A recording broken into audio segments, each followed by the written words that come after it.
Good afternoon, ladies and gentlemen. My name is Shalini Randeria. I'm in conversation this afternoon with Branco Milanovic on his new book, Capitalism Alone.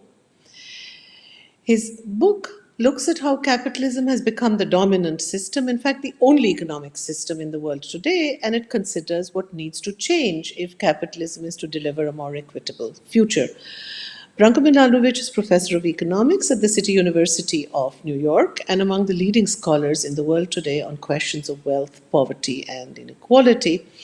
His seminal book before Capitalism Alone was titled Worlds Apart, Measuring International and Global Inequality, on which he has some very, very interesting data and also conclusions on global inequalities of income and wealth.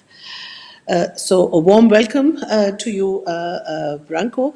Let me just very quickly summarize a couple of arguments in the book, and then we can immediately discuss some of your conclusions. The book has been translated into Greece and is apparently doing into Greek and is apparently doing very well. So I think the main arguments should be also familiar to the audience from Greece, and for the others, it's available in English in any case. You examine some of the internal strains of the capitalist system: increasing income and wealth inequalities, declining intergenerational mobility, mounting economic and social polarization, but also the rising influence of wealth in politics, which leads to a weakening of democracy. And one of your theses in the book is that capitalism does not have any competitors, but the competition is now between two different types of capitalisms in the plural: the liberal meritocratic version in the West and what you call political capitalism in China, which is also beset by its own problems. And you diagnose a few. You say it's beset by endemic corruption, a weak rule of law, authoritarian control by a political elite whose power depends on delivering continued high economic growth. Also, like Western capitalism, rising inequality. And yet, if I may start with one observation from our last conversation together, it seems as if for the first time in history, capitalism does not seem to work so well for the US as it seems to do for China. Yes, first, thank you very much. First, it's actually a pleasure to see Shalini again. I mean, we have had some very interesting conversation. I'm sure we'll continue having them. And secondly, of course, it's a pleasure to be at least virtually in Greece, although I think we would be all happier to be physically in Greece than, just virtually. So yes, to go back to your question, actually, you have, of course, very well, made key points from the book. And on the question itself, I think that one can actually argue that China, having its own type of capitalism, which has been performing extremely well in the last 40 years. I know that, of course, we cannot really compare fully a country which started really by being very poor and actually still is significantly below the production possibility frontier, if I can say so in economic jargon, compared to the US. Nevertheless, it is a country that has actually done extremely well using the system that essentially was the system, if not pattern, because it was probably pattern in England, but it was really sort of successfully implemented in the United States. So somehow we may be, I think, seeing as a, Shalini alluded to, a little bit of a fear in the United States that somebody else has found some kind of a recipe which actually can work better with a system that they actually felt very comfortable with. So let's look at some of the tensions in the US system before we come to the Chinese case. Let's start with the problem of inequalities, which you have identified as a major problem in both systems. What kind of increases have we witnessed over the past 3 or 4 decades in economic inequalities, and how has this really new income concentration and wealth concentration and an enormous concentration come about? Yeah, I mean, I think that's factually true. Actually, there are, of course, as you know, many studies that show increased inequality in the US, especially this increased inequality at the very top. Piketty obviously has been very instrumental in pointing out to the importance of the top 1%. The social, or as you know, Shalini, much better than I, but the background to that is also, social background in the sense that the top of the U.S. income distribution, and not only 1%, but let's even say maybe 10 or 20%, were rather indifferent to the fate of the people in the middle class. And that's something interesting. And of course, these people really lost out in globalization, whether it is because of the outsourcing of jobs or competition with China or any other reasons or technological progress, but they lost out. And if I can just say one small thing that I recently wrote about, I was reading for a different book quite a lot of Marx. And one thing that I thought would have surprised him is when England was globalizing. The working class of England actually improved its real position because the wages went up. Essentially, the explanation being exploitation of India. Let's to put it very simple. But now you have another globalization in the US where the US top class seemed very indifferent to the fate of the lower classes and the middle class. So I think that was really a remarkable change compared to the 19th century. And the other change, Branco, which you point out too, because I think the of course the whole question of where the resources came for some of the British expansion in capitalism, and I think you put your finger at the exploitation of India very correctly. But the other newness that you point out too in the U.S. case is that education, which used to be seen as the great equalizer throughout the 20th century, that this was the pathway to a fairer life chance, to greater social mobility. What you are arguing is that education is no longer playing this role, and the upper class is closing in on itself. And this meritocracy is somehow solidifying the closure of this class. Yeah, Shalini, I think you're absolutely right, and many studies have been made of that. But to put it in very simple terms, one of the greatest sort of advantages of the American capitalism after World War II was really the expansion of the university college education to many sort of people, and that had actually two results. First one, that you actually had suddenly increase in many more educated people, which is good for obviously for the economy, reduces then the gap between the top wages and lower wages, and helps social mobility. Well, what happened, of course, in the last maybe 30 or 40 years is that the very, very top universities have remained in terms of numbers of people more or less the same as before. And of course, there was an increase in population. And then on top of that, the cost of the top universities has become much greater. So to some extent, the top universities now really have the role of a monopoly. In other words, it's a monopoly that is being guarded by very high entry costs, because the entry cost, which is tuition, and also living expenses in those cities are very high. Consequently, I think actually I argue in the book, it is the high cost of universities actually is something that suits well the rich, because that eliminates competition with everybody else with their children. So in that sense, really, the education has been converted from helping social mobility to, in some cases, actually exacerbating this inequality. So there is another aspect to this which I think we should talk about, and that is not only does it reduce competition, but the rich also are opting out of all public systems, of investments in public systems, of education, of health, as they turn more and more to private healthcare and private education systems, which they can afford, but the others can't. So, where do you see the possibility of winning back this constituency to invest in public health and education? I mean, the COVID crisis brings home the public health aspect, but the education one you point to, I think, is equally important. And of course, we would say, yes, it needs higher taxation. But obviously, the rich have very little interest in wanting to pay into the system. So what kinds of reforms are necessary in order to make greater public investment in health and education possible?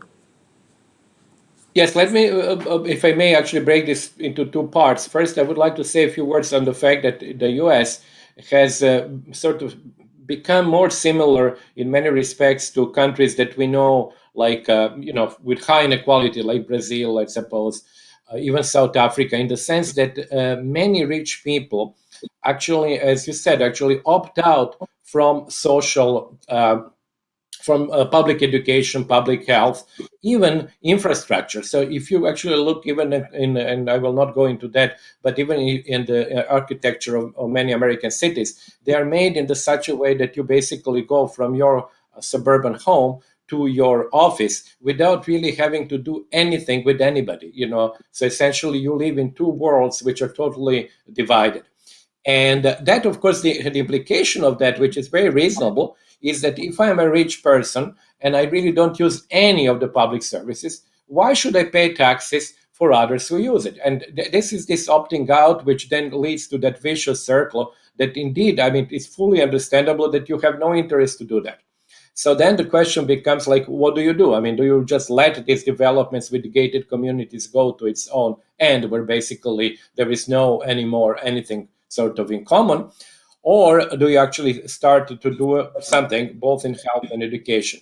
I'm a little bit encouraged by the latest sort of movements by Biden's administration, not only because of that movements per se, which still have to be passed, as you know, through the Congress, but because of the change in the atmospherics, intellectual atmospheric, where actually people have realized that things have to be changed. So let's turn to another aspect of the argument that you are making, and that is the enormous political influence which the same class is beginning to wield in its own interest because of the wealth concentrations.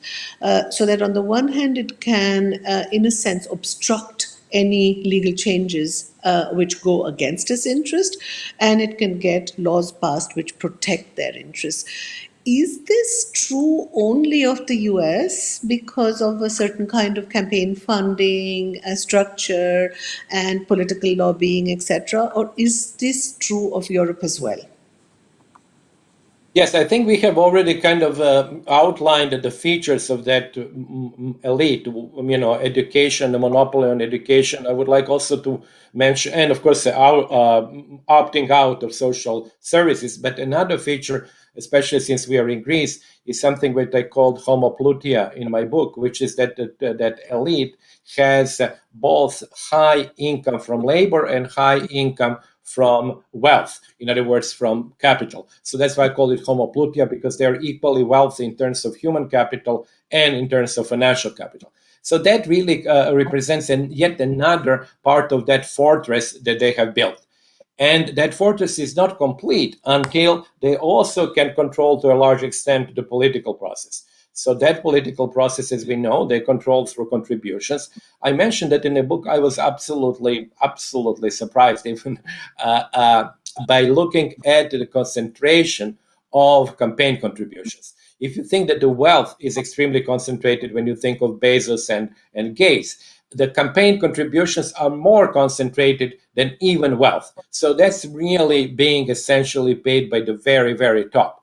And if people who have really used all the means to get to the top are giving so much money for political process, well, they're not really throwing this money out just because they're nice people and they just would like to give money to somebody. They have a payoff from that money.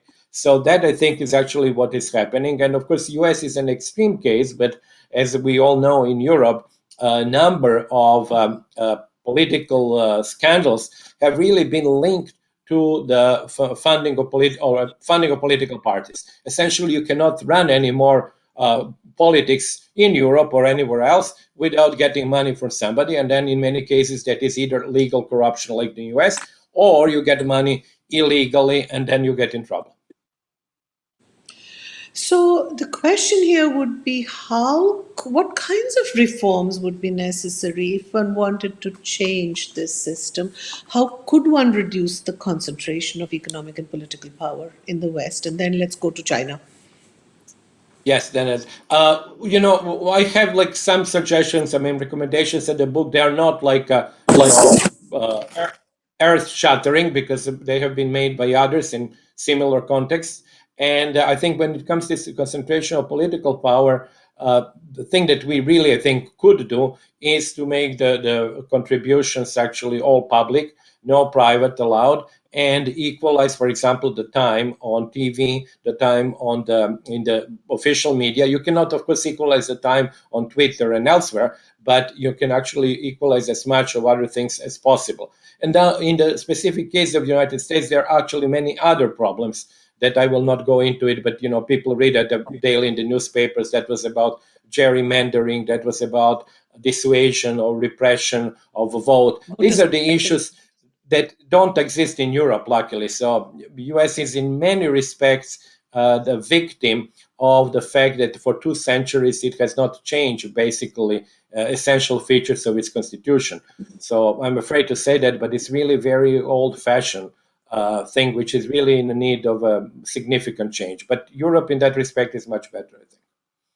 But Branco, if you think of the Chinese system, you have a very interesting historical take on China. You show exactly how the Chinese system evolves, with what features it then is confronted with when it evolves into what you call political capitalism, and the nature of the ruling class that it produces.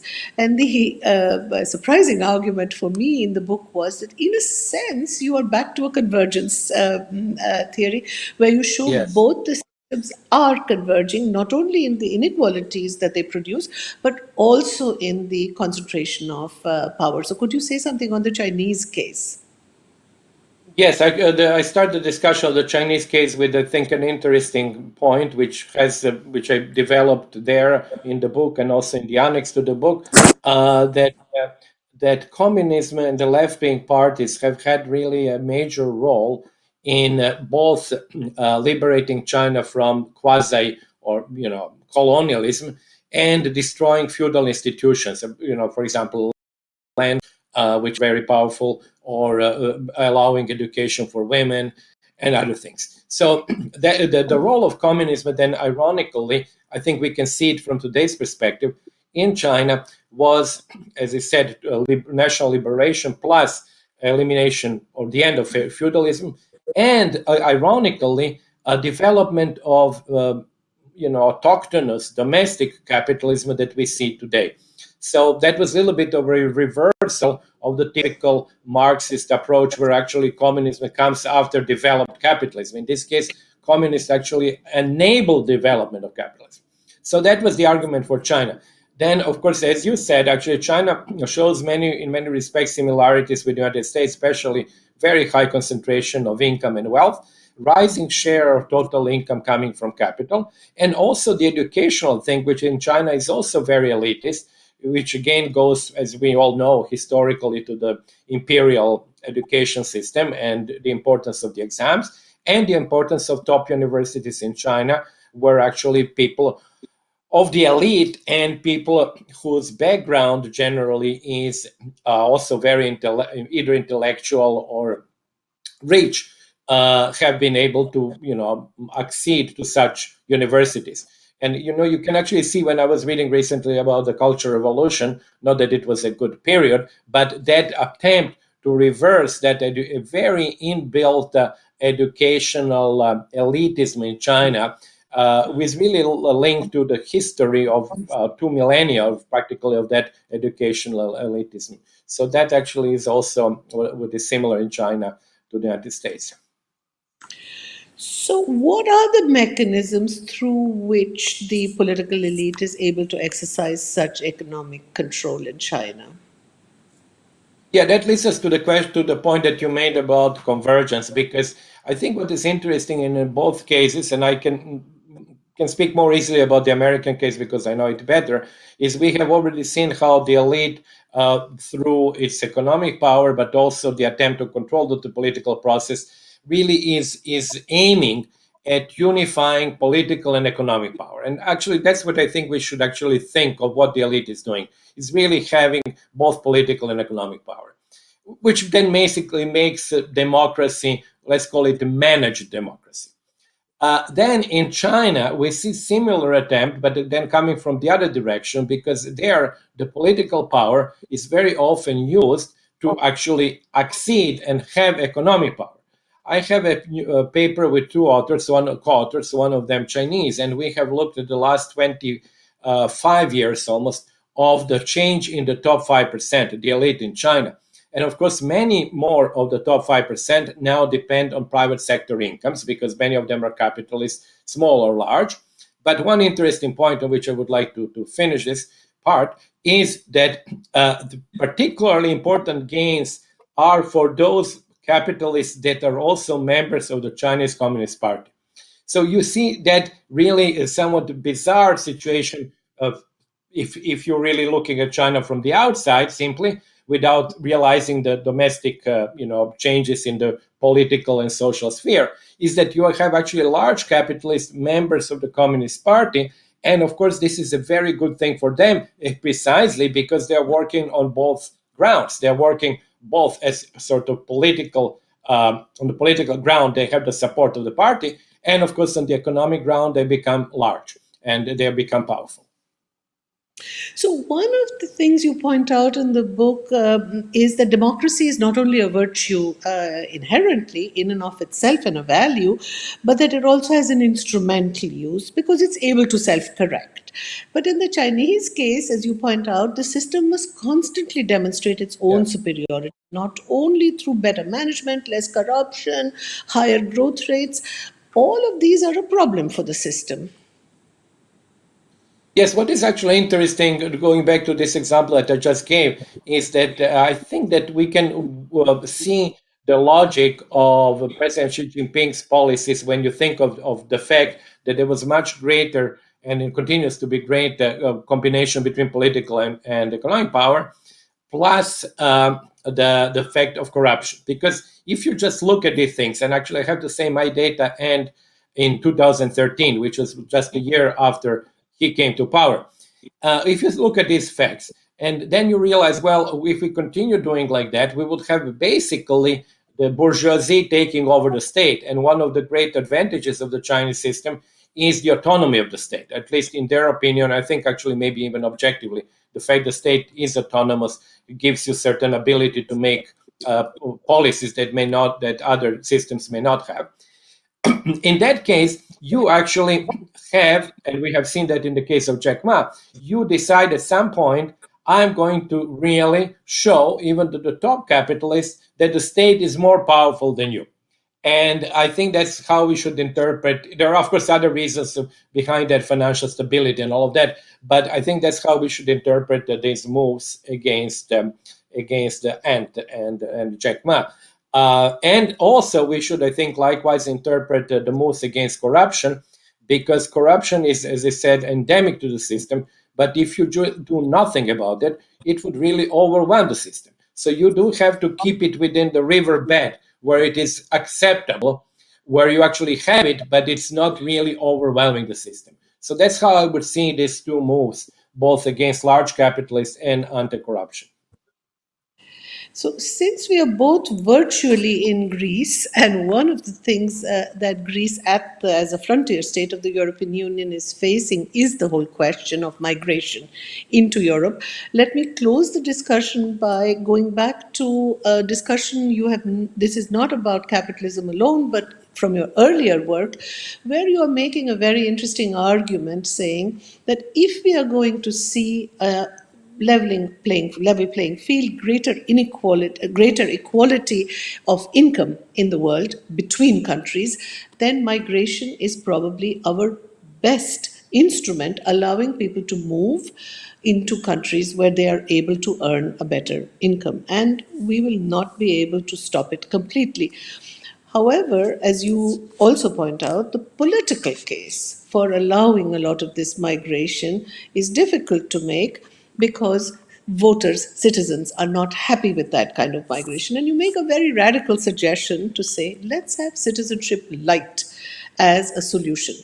So, could we end our discussion on this whole question of mitigating inequalities through migration and the kind of solutions that you envisage there? Yes, this is obviously a huge, topic. I think it's actually good that we are in Greece because obviously that's an issue, as you said, that Greece has to deal with. And I think we should also think of Europe having to deal with that for another probably 100 years because of the large gap between European incomes and African incomes and Middle Eastern incomes. And again, being in Greece, actually, it is of course obvious to many people who have studied Greek and Roman history that the gap between the two shores of the Mediterranean in terms of income has never been as large as it is now. We are currently like witnessing a historical anomaly, and that's what is actually the origin of this migration.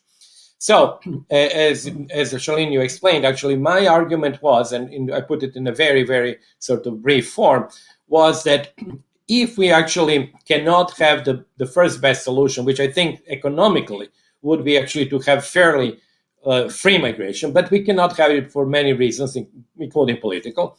So then the danger is that we might end up with something which would be Fortress Europe, in which case it would not be good even for Europeans because, of course, population growth rates, as we know, fertility rates are low, and they need more, people. On the other hand, it's not good for the potential migrants because their incomes would remain low.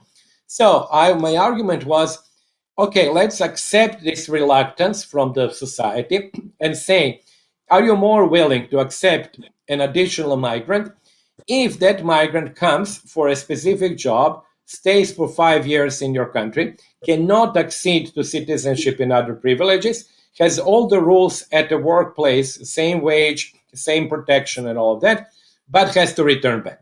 So that's the basic, in a nutshell, my argument. And if people say to me, yes, okay, we would actually accept that additional migrant under these conditions, my argument is, okay, let's take that, because at least the migrant is going to make money, he's going to send some money home, and he would learn something, and he might actually apply that when he goes back. It's not an ideal solution. I know many people have criticized me. It might create an underclass for a while. Some people may not want to go back home, so actually would have to really, use police power to actually send them back. There are many issues, but I think that it's a system that exists actually in Gulf countries, of course, in a very rough way, because the people there, they take passports from you and things like that. So obviously this is something I'm against. But it exists in Singapore, to some extent in Japan, and actually exists even in countries like the European Union and the US, where you have different layers of migration, starting from very temporary seasonal migration to several years. Like, for example, H-1B visas in the US, which give you, I think, 6 years in maximum. So it's not something like totally out of the blue or totally new. Right. So I think we're nearing the end of our discussion, but I think thank you very, very much for this wonderful discussion on questions of capitalism and of global inequalities and migration. Thank you so much, Lynn. That was really a pleasure always to have a nice discussion with you.